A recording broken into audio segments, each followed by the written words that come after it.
नमस्कार. मी प्रज्ञा. आपला एक पवित्र ग्रंथ आहे गीता. गीता म्हणजे खरं तर जगण्याचं एक तत्त्वज्ञानच आहे. हर क्षणी, हर प्रसंगामध्ये आपल्याला जर काही अडचण येत असेल, तर आपण गीता नीट वाचत असू, तर त्याचं उत्तर त्या गीतेमध्ये नक्कीच असतं. त्यावरूनच मला ही कविता सुचली आहे. कृष्ण कृष्ण म्हण येता जाता, कृष्ण कृष्ण म्हण येता जाता, कळेल गीता गाता गाता, कळेल गीता गाता गाता.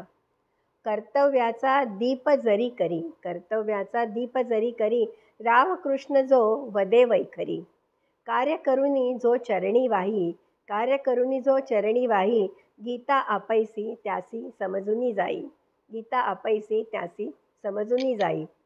माझ्या ठाई तोची विराजे, जाणीव सततची हा जो राखे, करता करवित्या नित्य एकची भासे, त्यासी गीता अभ्यासावी न लागे.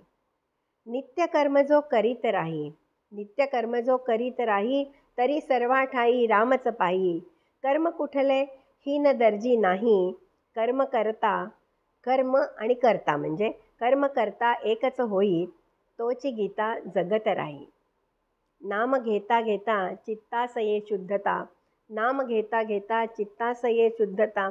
यज्ञ समजूनी जीवन जगता, उरती न कष्ट न उरेल चिंता, त्यासीच कळली म्हणावे गीता.